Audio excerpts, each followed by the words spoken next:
اور ان کو انہوں نے پکڑ لیا اور انہوں نے کہا جی یہ ہیڈ منی جو ایران سے لگی تھی، آج کل میری بھی لگی ہوئی ہے قادیانیوں کی طرف سے، اس دور میں ابو جان کی ہیڈ منی $5 لاکھ تھی. آپ کی کتنی لگی؟ اتنی ہی ہمیں اطلاع ہے. ایجنسیوں اداروں نے جو تھریٹ لیٹر جاری کیے ہیں اس کے اوپر کم ہے ویسے، آپ کی زیادہ ہونی چاہیے.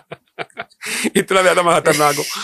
تو وہ بہرحال انہوں نے، اللہ کا شکر ہے اداروں نے ان بندوں کو پکڑ بھی لیا، پروب بھی کیا. بہرحال تو وہ جو تصور نقوی وغیرہ تھے ان کو پکڑا گیا. اور دکھ کی بات یہ ہے کہ ضیاء الحق صاحب نے ان کو ایران بھیج دیا، اور ان کو بھی اگر وہ قاتل تھے تو ان کو یہاں پہ کیفر کردار تک پہنچاتے، اگر نہیں تھے تو قاتل سامنے لائے جاتے. لیکن ہوا یہ کہ چونکہ آپ کو پہلے بتایا کہ ایک مرکزی جمعیت کا گروہ پرو ضیاء الحق تھا، تو اس گروہ نے کمپین چلانا شروع کی کہ ابو جان کی جو تحریک قتل کی چلا رہے تھے نا، اس میں قاضی عبدالقدیر خاموش نام کے شخص تھے، اس وقت یوتھ فورس کے پریزیڈنٹ تھے. تو یہ ساجد میر صاحب نے اس کے اوپر قتل کا الزام لگا دیا کہ یہی قاتل ہے. تو وہ پرو ضیاء الحق اور پرو نواز شریف پالیسی جو تھی وہ کارگر ثابت ہوئی.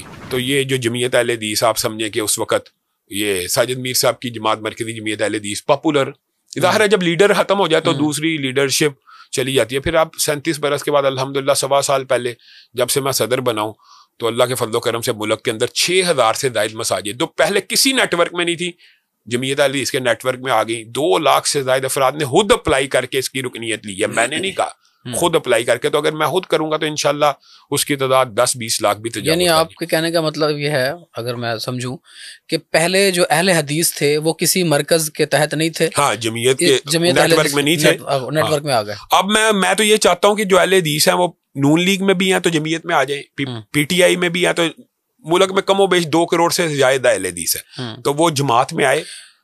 چلے میں آپ سے سیاست اور دین کے اوپر سوال بعد میں کروں گا. ابھی آپ فرق بتا رہے تھے دونوں جماعتوں میں، یہ مکمل ہو گیا جواب آپ کا؟ جی آپ نے پوچھنا ہے. اچھا مجھے نا ایک چیز اور بتائیں، زیادہ پہچان جو اہل حدیث کی وہ حافظ سعید صاحب کی ہے. جی حافظ سعید صاحب کا کیا تعلق ہے آپ کی جماعت سے؟ حافظ سعید صاحب جو ہیں وہ ظاہر ہے اہل حدیث اسکول آف تھاٹ سے تعلق رکھتے ہیں، اس لیے ان کی پہچان اور پاپولیرٹی آپ کو پتہ پوری دنیا میں ایک جہاد کشمیر کے حوالے سے، جہاد کشمیر کے حوالے سے انہوں نے، لیکن جو کام کیا وہ پہلے لشکر طیبہ کے نام سے کیا، وہ بین ہو گیا، پھر جماعت الدعوہ کے نام سے کیا، وہ بین ہوگی. اب وہ مرکزی مسلم لیگ وغیرہ جو بھی جماعتیں ہیں، تحریک اللہ اکبر وغیرہ کے نام سے کرنا چاہتے ہیں کہ مین سٹریم میں آ جائیں. ان کی جو سیاست ہے وہ مسلکی اور تنظیمی نہیں ہے، وہ عالمی جہادی سیاست ہے. آپ کو لگتا ہے کہ وہ بوجھ ہے پاکستان کے اوپر؟ میں تو نہیں یہ بات سمجھتا، لیکن میں یہ بات سمجھتا ہوں کہ اگر کسی نے پاکستان کے آئین کی، پاکستان کے قانون کو توڑا ہے تو اس کو کٹہرے میں کھڑا کریں، اور اگر اس نے نہیں توڑا تو اس کو رہا کیا جائے، اس کو نظر بند نہ رکھا جائے. آپ نے پروب کیا، آپ نے اتنا عرصہ عدالتوں میں ان کے کیس چلائے، ان کے اوپر دہشت گردی کا کوئی ایک الزام اگر ثابت نہیں ہو پا رہا تو آپ ان کو نظر بندی سے رہائی دیں. یہ بات ہے نا. میں تو قانون کا طالب علم ہوں. اگر کوئی ایلیگیشن ان کے اوپر لگا ہوا ہے اور وہ ثابت نہیں ہو رہا تو ان کو رہا کیا جائے، اور اگر ثابت ہوتا ہے تو ان کو اس کی سزا ملنی چاہیے. چلے میرا خیال ہے اس کو ہم رہنے دیتے ہیں حافظ سعید صاحب کے موضوع کو. حشام بھائی یہ بتائیں کہ مسلک کا جو پرچار ہے، مسلک کی جو عبادت ہے، مسلکی عبادت، مسلک کی ترویج و اشاعت، 4 مین امام ہیں، امام ابو حنیفہ، شافعی، مالکی اور امام احمد بن حنبل.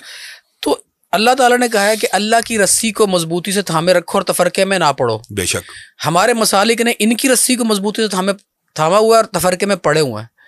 تو اس کے بارے میں آپ کیا کہیں گے کہ اللہ کی رسی کو تو اللہ نے کہا میری رسی کو تھامو، ہمارے مسالک نے ان اماموں کی رسی کو تھام لیا ہے، اور جبکہ یہ تمام کے تمام انہوں نے کس کی رسی کو تھاما ہوا؟ جی دیکھیں، پہلے میرے خیال ہے حضرت امام ابو حنیفہ جو ہیں، یہ واقعہ کربلا کے بھی 20 سال کے بعد پیدا ہوئے تھے، 80 ہجری میں شاید پیدا ہوئے تھے.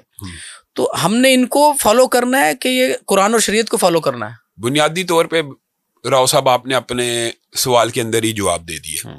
اللہ رب العزت نے، اب آپ نے جو بات کی ہے، چلے میں ادھر کیونکہ آپ کر چکے ہیں، امام ابو حنیفہ رحمہ اللہ سب سے پہلے آئے وقت کے اعتبار سے. ان سے پہلے جو پوری 100 سال کی پوری صدی گزری ہے وہ کیا حق کے بغیر گزر گئی؟